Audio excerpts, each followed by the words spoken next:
Hello बच्चों, आज के वीडियो में आपके लिए हम लेकर आए हैं एड ग्रेड अभ्यास पुस्तिका कक्षा 8वीं की विज्ञान विषय से अध्याय 1 फसल उत्पादन एवं प्रबंध के प्रश्नोत्तर। तो चलिए स्टार्ट करते हैं। सबसे पहले देखेंगे यहाँ पर पाठ के पूर्व की तैयारी दी हुई है, इसे आप अच्छे ध्यान से पढ़ लें। इसके आधार पर हमें कुछ इस कॉलम को फिल करना है।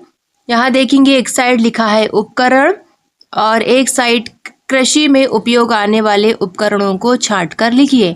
तो यहाँ पर देखेंगे कृषि के लिए उपयोग आने वाले उपकरण हैं हल, ट्रैक्टर, कुदाली, सीड ड्रिल। उन्हें इस स्थान पर इस प्रकार लिखें। आगे बढ़ेंगे। यदि कोई और उपकरण आपने देखे हैं तो यहाँ पर लिखें। इसके अलावा आपने क्या क्या देखा है उसे यहाँ पर लिखना है। जैसे हमने देखा है रोटावेटर, कल्टीवेटर, स्प्रिंकलर, सेट और हार्वेस्टर, यहाँ पर लिख लें। आगे बढ़ेंगे। चलो फसल बोएं। जो बॉक्स खाली है उनमें निम्नलिखित शब्दों से चयन कर लिखिए। तो यहाँ पर देखिए, यहाँ पर शब्द दिए हुए हैं एक साइड में और एक साइड में उन्हें हमें खाली स्थानों में भरना है। तो देखिए, सबसे पहले मिट्टी तैयार करना, उसके बाद आता है बुआई, फिर लिखिए खाद एवं उर्वरक देना, उसके बाद होती है सिंचाई और उसके बाद आता है खरपतवार से सुरक्षा और कटाई और लास्ट में हम करते हैं भंडारण। इस प्रकार यहाँ पर लिखें। चलिए आगे बढ़ते हैं। प्रश्न क्रमांक 1, सही विकल्प के आगे सही का निशान लगाइए। पहला दिया है गेहूं, चना तथा मटर की फसल उगाने की समय अवधि है। इसका सही उत्तर है ऑप्शन बी। यहाँ पर सही का चिन्ह लगाएं, अक्टूबर से मार्च तक। दूसरा है पहेली जल की कमी वाले क्षेत्र में रहती है, वह सिंचाई के लिए किस विधि का उपयोग करे कि जल व्यर्थ ना होकर सीधे पौधों की जड़ों को मिले। तो इसका सही उत्तर है ऑप्शन सी, ड्रिप तंत्र। आगे बढ़ेंगे। बूझो ने अपने खेत में लगातार उर्वरक का प्रयोग किया। कुछ वर्षों पश्चात उसके खेत में फसल की पैदावार कम होने लगी। पहेली ने उसे अपने खेत में जैविक खाद का उपयोग करने की सलाह दी। जैविक खाद के बारे में सही कथन है। तो इसका सही उत्तर है ऑप्शन सी, कथन ए और बी दोनों। आगे बढ़िए। 4, कृषि कार्य में किस यंत्र द्वारा बुआई करने से समय तथा श्रम की बचत होती है। इसका सही उत्तर है ऑप्शन डी, सीड ड्रिल के द्वारा। 5वां देखिए, अगला 5वां नंबर। उपरोक्त चित्र में गमले ए, बी तथा सी में चने के बीज को अंकुरित कर लगाया गया। बताइए किस गमले के पौधे का चना अधिक स्वास्थ्यवर्धक होगा। तो यहाँ पर देखिए कुछ गमले में पौधे लगाए गए हैं, तो इसी के आधार पर हमने देखा कि ऑप्शन ए इसका सही उत्तर है। गमले ए में पौधों का स्वास्थ्यवर्धक अधिक होगा।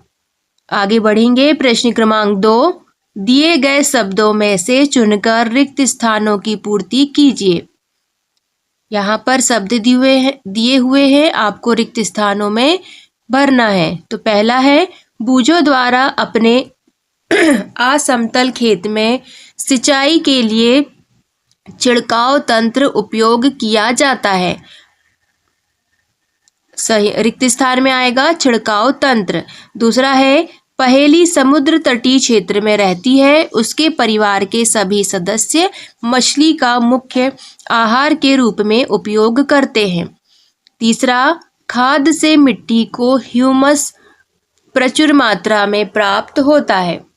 चौथा, बूझो ने अपने खेत में गेहूं की फसल के साथ अन्य अवांछित पौधों को भी उगते हुए देखा।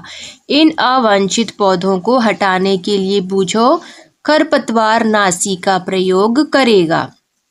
5वां है घरों में अनाज के भंडारण में नीम की सूखी पत्तियां का उपयोग किया जाता है। आप भी इस प्रकार रिक्त स्थानों को भर लें। आगे बढ़िए। अति लघुत्तरीय प्रश्न। प्रश्न क्रमांक 3, भारत देश में फसलों की कटाई के समय कुछ विशेष पर्व मनाए जाते हैं, कोई 2 पर्वों के नाम लिखिए। इसका उत्तर लिखेंगे, भारत में मनाए जाने वाले मुख्य कटाई पर्व पोंगल, बैसाखी, होली, बिहू आदि हैं। प्रश्न क्रमांक 4, निम्नलिखित फसलों में से रबी तथा खरीफ की फसलों को छांटिए। यहाँ फसलों के नाम दिए हुए हैं, हमें रबी फसल और खरीफ फसल को अलग अलग छांटना है। तो उत्तर में लिखिए, रबी की फसल होती है चना, मटर।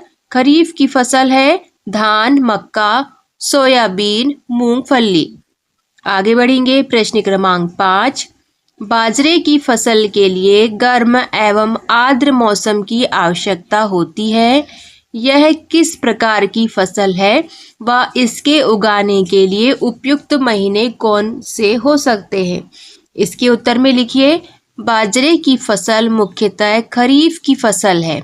इसे जून से जुलाई के महीने में बोई जाती है तथा इसकी कटाई अक्टूबर से नवंबर में की जाती है। आगे बढ़िए। प्रश्न क्रमांक 6, निम्न बॉक्सों को सही क्रम में इस प्रकार लगाइए कि गेहूं की फसल उगाने का रेखांकित चित्र तैयार हो जाए। तो यहाँ पर देखेंगे सब बॉक्सों में अलग अलग क्रम में लगे हुए हैं, इसे हमें सही क्रम में लगाना है। तो सबसे पहले आएगा मिट्टी तैयार करना, फिर बुआई, सिंचाई, खाद एवं उर्वरक दोनों, खरपतवार से सुरक्षा, कटाई, गेहूं का भंडारण। इस प्रकार गेहूं की फसल का सही क्रम तैयार हो जाएगा। आगे बढ़ेंगे। प्रश्न क्रमांक 7, एक किसान अपनी भरपूर व अच्छी फसल काटने के बाद उसे भंडारण से पूर्व सुखाना भूल गया, उसे किन समस्याओं का सामना करना पड़ सकता है? इसके उत्तर में लिखेंगे, यदि फसल के दाने या बीजों को सुखाए बिना भंडारित किया गया तो उनके खराब होने अथवा जीवों द्वारा आक्रमण से वे अंकुरण के लिए अनुपयोगी हो जाते हैं। अतः भंडारण से पहले बीजों को सुखाना आवश्यक है। आगे बढ़ेंगे। प्रश्न क्रमांक 8 लघुत्तरीय प्रश्न है, बूझो अपने खेत में बुआई के लिए पारंपरिक तरीके का उपयोग करता है और पहेली अपने खेत में बुआई के लिए ट्रैक्टर द्वारा संचालित सीड ड्रिल उपयोग करती है। बताइए बुआई के लिए कौन सा तरीका उत्तम है और क्यों? तो इसके उत्तर में लिखिए, बुआई के लिए उत्तम तरीका ट्रैक्टर द्वारा संचालित सीड ड्रिल विधि है। इससे बीज समान दूरी और गहराई में रहते हैं तथा मिट्टी द्वारा ढक जाते हैं। आगे देखेंगे। प्रश्न क्रमांक 9, चित्रों को पहचानिए। ये चित्र सिंचाई की किस पद्धति से संबंधित हैं? चित्रों को नामांकित कीजिए। इनमें से कौन सा चित्र जल की कमी वाले क्षेत्रों के लिए वरदान है? तो यहाँ पर चित्र दिए हुए हैं, इसको आपको पहचान कर यहाँ पर लिखना है। इसके उत्तर में लिखेंगे, ड्रिप तंत्र विधि जल की कमी वाले क्षेत्रों के लिए वरदान है। इस विधि में जल बूंद बूंद करके पौधों पर गिरता है जिससे जल व्यर्थ नहीं होता। आगे बढ़िए। प्रश्न क्रमांक 10, कभी कभी खेत में फसल के साथ कुछ अन्य अवांछित पौधे भी उग जाते हैं, तो आप उन्हें कैसे हटाएंगे और क्यों? इसका उत्तर लिखिए, खेतों में फसल के साथ कुछ अवांछित पौधे उग जाते हैं, उन्हें खरपतवार कहते हैं। ये खरपतवार फसलों को नुकसान पहुंचाते हैं। खरपतवार के कारण फसल को उचित प्रकाश, जल तथा पोषक पदार्थ नहीं मिल पाते और फसल पूर्ण विकसित नहीं होती। अतः खरपतवार को हटाना आवश्यक होता है।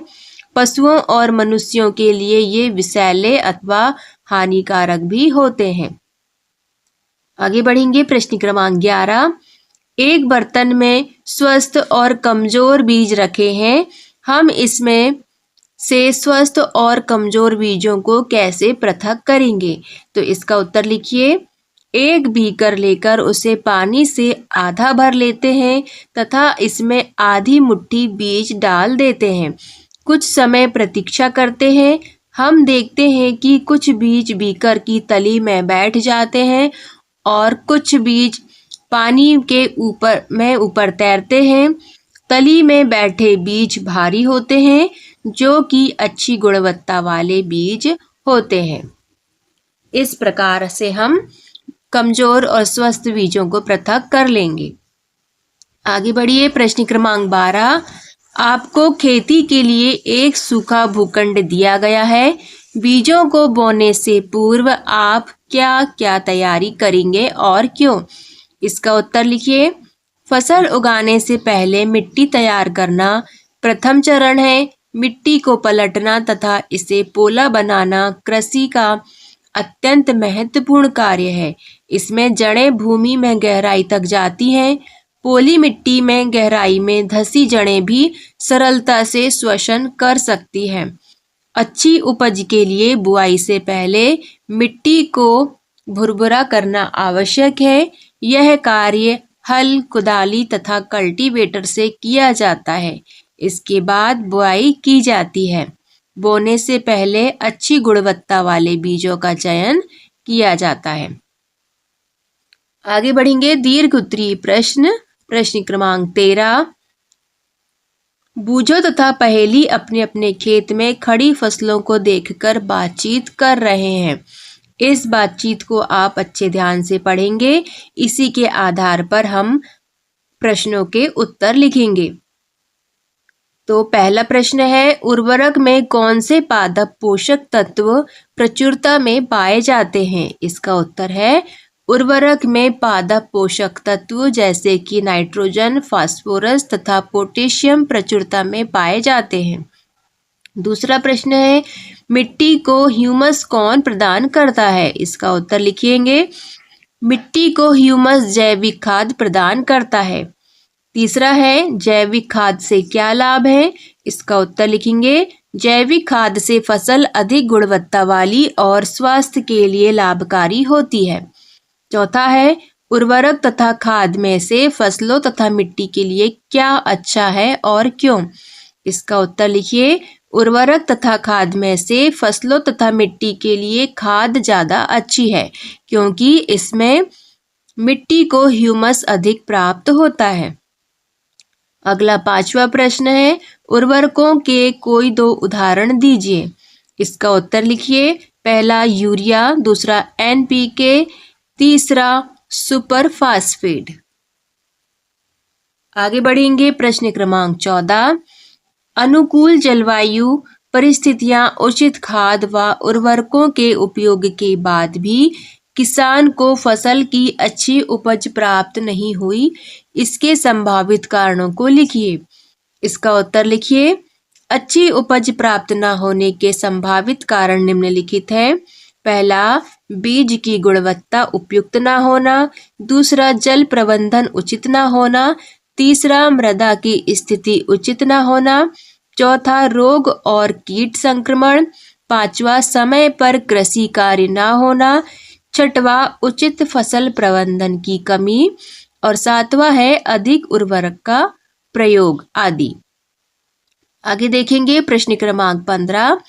एक किसान द्वारा फसल बोने के लिए ऐसे खेत को चुना गया जहां कई वर्षों से किसी जीव जंतु या पेड़ पौधे की पूर्णतः अनुपस्थिति रही। खेती करने के लिए किसान द्वारा मिट्टी को जोता गया। मौसम भी अनुकूल था परंतु फिर भी अपेक्षित परिणाम प्राप्त नहीं हुए। तो इसी के आधार पर प्रश्नों के उत्तर लिखेंगे। पहला है, इसके क्या संभावित कारण रहे? तो इसका उत्तर लिखिए। पहला, मिट्टी की उर्वरता में कमी। दूसरा, मिट्टी में सूक्ष्म जीवों की कमी। तीसरा, मिट्टी की संरचना तथा गुण। चौथा, जल निकासी की समस्या। पांचवा, खाद और उर्वरक का असंतुलित उपयोग। छठवा, मिट्टी की pH और अन्य रासायनिक गुण। आगे देखेंगे अगला प्रश्न, यदि आप उसकी जगह होते तो अपेक्षित परिणाम के लिए क्या प्रयास करते? तो इसके उत्तर में लिखेंगे, हम सबसे पहले मिट्टी की गुणवत्ता की जांच करवाते, फिर मिट्टी की उपयुक्तता के अनुसार खाद पानी का प्रबंध कर मिट्टी के अनुकूल फसल की बुआई करते। आगे देखेंगे, अब देखेंगे प्रोजेक्ट 1, मूंग तथा चने के बीज लेकर उन्हें गीली रुई अथवा कपड़े में लपेट कर रखिए एवं होने वाले परिवर्तनों को तालिका में नोट कीजिए। तो यहाँ पर तालिका दी हुई है, एक तालिका में समय बताया गया है और दूसरी तालिका में होने वाले परिवर्तन। तो सबसे पहले 24 घंटे में बीजों में क्या परिवर्तन हुए? तो बीज अंकुरित हो गए। दूसरा है 2 दिन के पश्चात जड़ एवं पत्ती दिखने लगी। तीसरा परिवर्तन क्या हुआ? 5 दिन पश्चात 2 से 4 पत्तियां दिखाई दी और 10 दिन के बाद पत्तियां एवं जड़ विकसित हो गई। इस प्रकार आप भी लिखें। अब देखेंगे दूसरी तालिका क्या दी हुई है, बीजों के अंकुरण की विभिन्न अवस्थाओं का आपने जो अवलोकन किया उनको चित्र बनाकर दर्शाइए। आपने जो भी अवलोकन किया है यहाँ पर आप चित्र बनाकर दर्शा सकते हैं। आगे बढ़ेंगे, प्रोजेक्ट क्रमांक 2 आ नंबर दिया है, किसी खेत पौधशाला नर्सरी अथवा बगीचे का भ्रमण कीजिए तथा निम्नलिखित जानकारी प्राप्त कीजिए। तो यहाँ पर आपको इनको पढ़ लेना है और उसी के आधार पर हमने क्या अवलोकन किया उसे लिखना है। पहला, कृषि बुआई में भूमि एवं मौसम के अनुसार बीज का चयन बहुत जरूरी था। दूसरा, ड्रिप एवं स्प्रिंकलर आदि। तीसरा, पौधा सूख जाता है तीनों परिस्थितियों में। चौथा, केंचुओं की खाद NPK, DAP, पोटास आदि। पांचवा, तेल में सोयाबीन। आगे बढ़ेंगे, कृषि में उपयोग आने वाली कुछ मशीनों के चित्र एकत्र कीजिए तथा इन्हें अपनी फाइल में लगाकर उनके नाम तथा उपयोग लिखिए। तो कृषि में उपयोग आने वाली मशीनें हैं, जैसे उत्तर में लिखेंगे, harvester, cultivator, thresher, seed drill, rotavator इत्यादि। दूसरा है, पानी की कमी वाले क्षेत्रों में सिंचाई की किस विधि का उपयोग होता है? इसका उत्तर लिखिए। पहला, छिड़काव विधि। दूसरा, ड्रिप विधि। तीसरा, कुछ पौधों को खेत में रोपित करने से पूर्व पौधशाला या नर्सरी में क्यों उगाया जाता है? इसका उत्तर लिखेंगे, पौधों के रोपित करने के लिए, तैयार करने के लिए। चौथा है, फसल के साथ कुछ पौधे प्राकृतिक रूप से उग जाते हैं, ये पौधे फसल के लिए किस प्रकार हानिकारक हैं? इसका उत्तर लिखेंगे, ये खरपतवार कहलाते हैं। ये जल, पोषक जगह और प्रकाश की स्पर्धा कर फसल की वृद्धि पर प्रभाव डालते हैं। पांचवा है, फसलों के भंडारण की विधियां लिखिए। इसका उत्तर लिखिए, फसलों को जूट के थैलों में या धातु के पात्र में संग्रहित किया जाता है। तो बच्चों, यहाँ पर आपका अध्याय 1 कंप्लीट होता है। आपको वीडियो कैसा लगा? यदि वीडियो पसंद आया हो तो वीडियो को लाइक करें और चैनल पर नए हो तो हमारे चैनल अरस्तु एजुकेशन को सब्सक्राइब करें, ताकि आपको आने वाले सारे वीडियो यहाँ पर आसानी से मिल सके। तो चलिए मिलते हैं अगली वीडियो में। Thank you.